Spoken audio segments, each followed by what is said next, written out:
Think Tank welcomes Christian Estrellado, who is co-founder and chief digital officer, Estro Digital Communications. Good to see you. Oh, pleasure.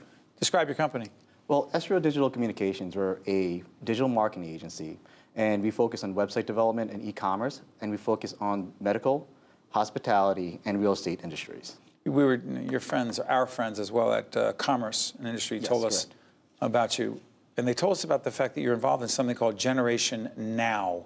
Oh, great. What is that? Fantastic. So Generation Now is a subcommittee of CINJ, and it focuses on people who are 45 and under who we believe are being groomed by their superiors over at their firms and their companies to take over leadership roles.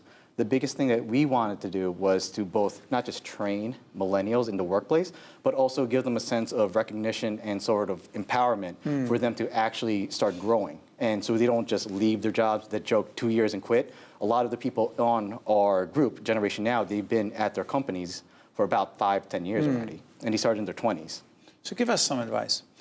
In our production company, we do have incredibly talented, quote unquote, millennials, right? By the way, I don't even know if the term is, what does it mean age-wise? Is it just in your 20s? Well, Pew Research recently just put something out in January.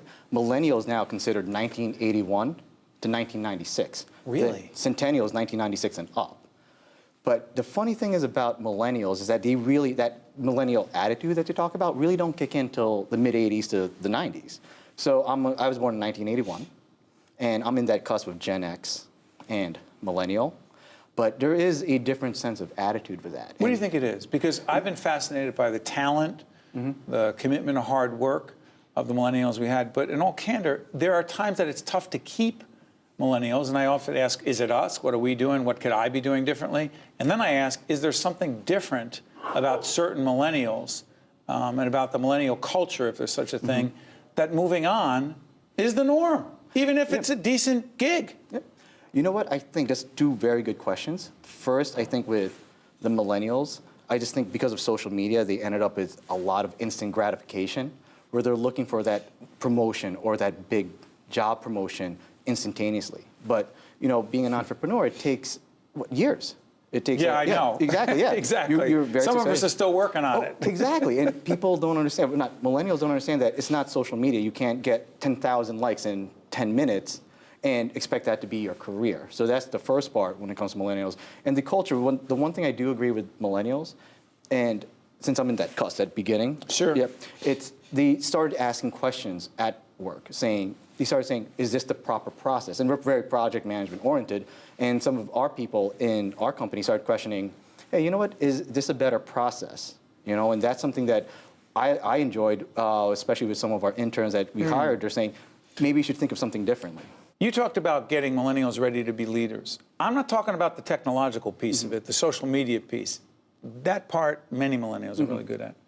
But I'm obsessed by the idea of leadership sometimes means having very hard conversations about performance and giving feedback. And sometimes it can be very uncomfortable for all of us.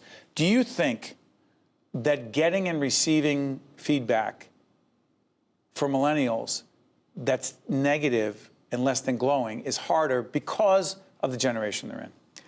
I believe so. I believe that because of social media, What does that have to do with social media? Because everything is based on social media now for them. They're actually getting critiqued on social media. They believe that social media is the world. And a lot of the younger ones, they're in their 20s, they grew up with the social media. You have to understand that 10 years ago, they grew up with that. And how does that influence their attitude about interpersonal conversations that could potentially be difficult? Like, there's a whole bunch of books out there on difficult conversations. Are difficult conversations harder to have with millennials because of social media? I believe so. I believe because they're not having conversations, and they're talking mostly through Snapchat, through whatever. Instagram, whatever. And that they're not having these conversations. That joke about you have like 4 or 5 different teenagers just sitting on their phones, and they're not talking, but they're still talking. What do you do with them? I mean, you are in that age group. On a certain end of it, I am. You may find it's hard to believe I'm not. But in all reality, in all seriousness, how do you engage them? You just have to talk to them. And you have to the one thing I did learn, what they're looking for, is that they're looking for guidance. And they are. They are looking for guidance. And when you give them that sort of guidance, and you give them that sort of leadership, what you're talking about, they will actually start responding to you. and they're going to start looking to you more of a mentor and a leader. When did you know you wanted to be a mentor? Excuse me, not just a mentor, but more importantly, an entrepreneur? A, Yeah. B, what does it take to be a great entrepreneur? First, my mother and my father, they're both immigrants from the Philippines. Right, and you work with your brother. And I work with my brother. They always said that if you want to make it in America, you have to be an entrepreneur. They said you have to own a business. That's actually, I don't know how they figured that out, because they're both, my dad's a UPS lifer. He's about to retire. My mom already retired from Mount Sinai. She was a registered nurse. And they just said, like, if you want to be something, you have to be entrepreneurial. You have to own your own business. By the way, you can work in a company and be entrepreneurial. Oh, you're good. Yeah, entrepreneurial, But an entrepreneurial spirit, you have it. Yeah. Describe what it is for people, because some folks who may not be in that world don't understand what it takes to be an entrepreneur. Oh, that's a great question. The number one characteristic is tenacity. You have to have tenacity. And there's a good book. It was called Grit. Yeah, Grit's a great book. But you need that tenacity. You need to go through that, have that How many times you get perseverance. knocked down? Exactly. More than my fingers. What do? Get right back up? Just get right back up. It's you know what's so funny is that quote from Mike Tyson. Everybody's got a plan until they get punched in the face. So when you get punched in the face, someone like me, I'm gonna get knocked down. I'm only 5'7", so I'm not a big guy. But you always have to get back up. Innovation. The next in medical marketing, the next 5 years, what do you predict in it? Patient experience. I think improving patient experience from getting into the office, your actual time with the physician or the nurse practitioner or the actual physician, then afterwards explaining what you just went through. Christian, I want to thank you, thank you for joining us on Think Tank. You got to give us a lot to think about. Sorry, thank you very cliche. much. Well done. This is Think Tank. I'm Steve Adubato. I'll be right back. When it comes to you and your family's health care, transparency is key. At Holy Name Medical Center, we believe in creating an environment where patients can be educated and informed so they can get the most out of their health care. As New Jersey's healthcare industry continues to evolve and change, Holy Name remains committed to providing patients with high-quality, accessible, and affordable health care.